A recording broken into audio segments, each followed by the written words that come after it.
It's WG, bringing you SNB, the newest SSR. Letitia is here. How do you build her? What do you skill? Where do you use her? Is she any good? How many copies do you need? All those questions, as usual, answered in one singular video. So let's talk about it. First off, let's familiarize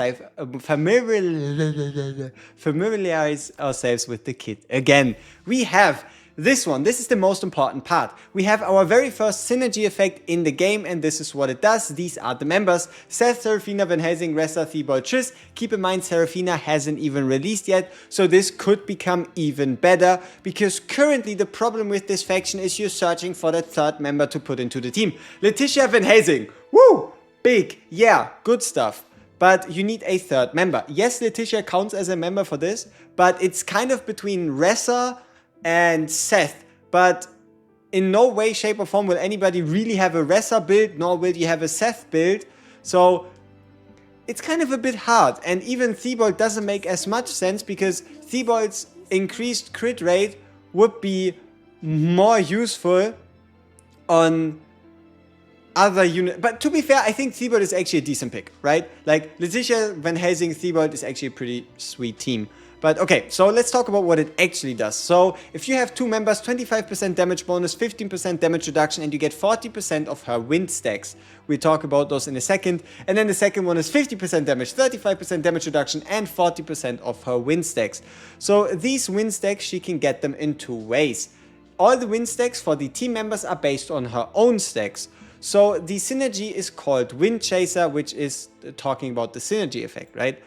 The more team members you have, the more stacks she gets when the battle begins. If you have 0 team members, she starts at 0 stacks. If you have 1 team member, she starts at 15. If you have 2, she starts at 30. So once she starts then at whatever stack she has, she can then generate these wind wing stacks every time she does a damage. Every time she does damage with the basic attack or with her ability dealing 2 instances of damage. Overall, the translation and what you need to pay attention to here is 40%, or better said 40 times 5% means you get 200% crit rate. Yes, 200, you heard that right. 200% crit rate for her herself, as well as also a 64% dodge rate. What you're going to get for all your other team members is going to be 16 stacks of this, right? So you're getting around a 25% dodge rate and around a 80% crit rate increase. So 80% crit rate increase to everybody, 25% dodge rate to everybody should you be at full stacks. So that's what it does, and that's also mainly what it's going to be doing for you. So the other skills are basic attack, then this skill which deals after every 3 basic attacks a double hitter, and she heals herself for 40% of the damage dealt, and if a crit hit is inflicted, which is pretty much every single time, so she heals herself for 40% of whatever she did. And then you have the big hitter ultimate in up to, I believe it was 6,000 damage, but currently for us it's 4,080 damage, and then also AoE damage rounded to up to 500%, or currently 480%. And the way this works is the higher your total crit rate, the more damage this ability does, because there's a conversion. So the bonus crit multiplier granted by Wind Wing is increased by 50%. So I think that just means there's an additional 50% crit rate put on top. So then if her crit rate base is 0, her new crit rate would be 250%. Or if this is talking about a 50% increase, so every stack is now worth 7.5%, then all of a sudden you're looking at a 300%, right? So it's either 250% or 300, it's something like that. And the way that works is any percentage over the 100%, so either 200% more or 150% more, is getting converted into crit damage at 80%. So in the case of 150, you're going to be dealing 120% extra crit damage. And in the case of 200, I think it's 150% more crit damage. No, 80%. It's like 160. I think 160% additional crit damage. This one can cap at 300%. So skill priorities here are going to be basic attack is last. and it's all between the special and the ult. Ult more than the special, but it depends on what kind of resources you have lying around, so that's kind of the way you want to do it. Now, let's quickly go through the artifact. So the artifact is either going to be the Peacemaker, so that you deal even more damage with your ultimate, and then at level 5 you even get that crit damage increase to further boost the ultimate and also boost her basic attacks after. Or if you don't have the Peacemaker or don't have it leveled, you can run the Eye of Truth. And if you don't have that for whatever reason at level 5, you can also run the Philosopher's Stone. Reason for Eye of Truth is so the basic attacks come out faster, so she does more of her special. Whereas then here would just be, you're obviously getting these crits, right? So let's start with how many copies do you need, right? She is a unit that you could go for multiple copies. But she is also a standard unit. So what you can do is get one copy, get the synergy effect, and then bounce, right? Get one copy, get the synergy effect, and then wait until she goes into the standard pool and get your other copies later. She has a Satine Boudoir, so if you're going for the 3 extra copies, you're going to get a experience, and you're also going to get some minor global stats. She is someone that could be worth it to going to 3 copies, extra copies, right? Because she gets good extra stats and she's also probably required. As far as I can tell, there's one piece of content in the game where she is incredibly useful. If you are struggling with floor 1, she's going to turn it into a bit of a cakewalk. If you're struggling with floor 2, she's probably going to be the difference maker, and she is most likely going to be absolutely required for floor 3. At the moment, with the current units we have. We don't know how good Seraphina is, the unit that hasn't released yet. And you also kind of need multiple copies, I feel like. So you have 2 choices, right? You either have really good gear on her, or you have multiple copies. So either if you don't have because what she uses is medium Bloodborne gear, right? So you either have a bunch of medium Bloodborne gear already ready, you bind it to her and you also level it up. So for example, we only had a headpiece. If you level this one up to level 5, if you had a piece there and had a piece there, probably 0 copies should be enough to clear the stage. But if not, you can obviously get a couple more copies and have an easier time that way.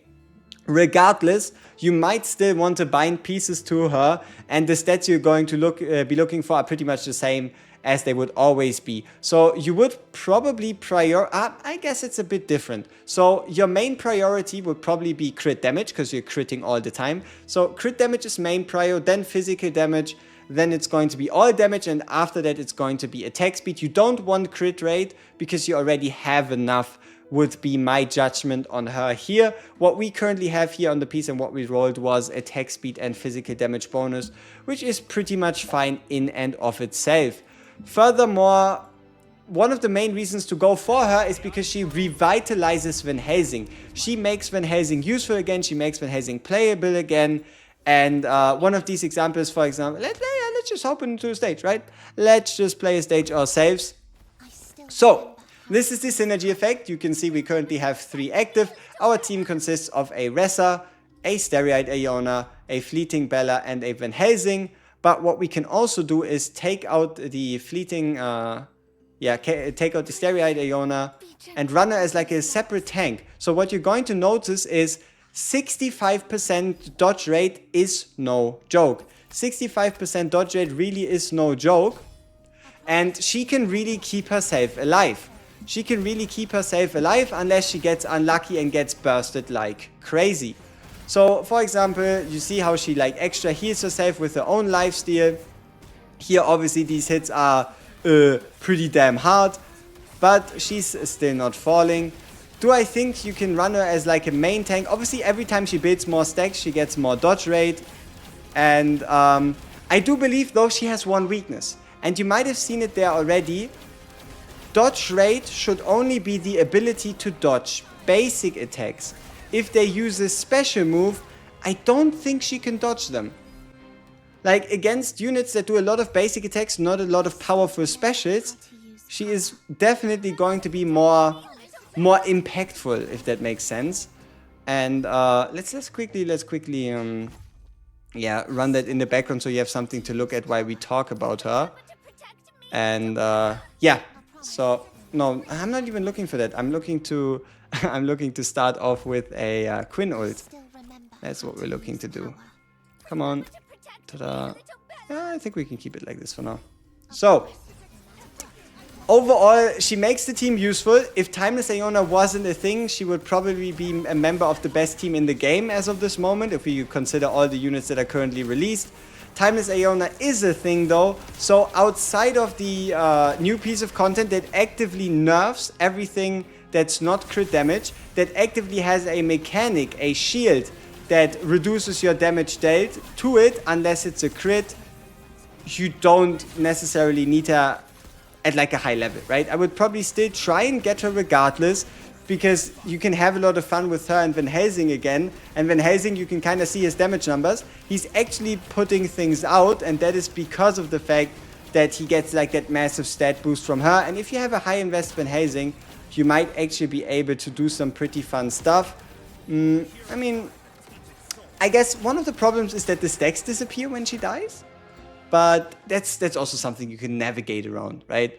Though, yeah, recommendation would be get a copy, play around with her. She's kind of nice. Let's check out together her artifact to see what she does in this beautiful game mode right here. Tempest Oracle increases the cast range, single target damage, splash area, and splash damage of Letitia's ultimate. You can probably have some fun with it, but honestly, we need another stage, right? We need another stage here. Otherwise, why bother, right? We need something that would be actually, to a degree, at least a little bit difficult. So, yeah. And then just because if you're curious, I don't recommend pulling on this banner. I do not recommend pulling on this banner, even though it is a standard summon banner. So the interesting part is this. It might be in your best interest to start saving summons now for a potential T Hearty banner, or maybe even a T Iona banner, because the moment a ancestor will be part of a synergy, which seems to be the case, that they release a character that's the captain, and then they're gonna put a bunch of normal characters and an ancestor in there, we're going to get a banner for them as well. So you could really wanna probably save your standard summons for something like a T Iona or like a T Hearty rerun, unless you're still hunting for T Iona, right? Then have at it, right? Go and see if you can pull her out of the Blue Dawn banner. So I think that kind of sums up everything together, my thoughts on her, and I hope it was concise enough for you to take something away from this. If you want to know what is her performance in Arena, the problem is you don't have the blood region, right? Like you have a whole bunch of dodge rates, 65% on her, 25% on everybody else. You can kind of compete against Timeless Ionas, but you can't really do much against the Timeless Iona with ult spam plus summoner comp, right? Like the standard comp that most people are running at the moment, or even if they like go a bit more tanky with the Quinn. So you can try it out, but I highly doubt you're gonna find a lot of success with her. So yeah, I think that's kind of it, and as always, we see each other in the next one. Peace!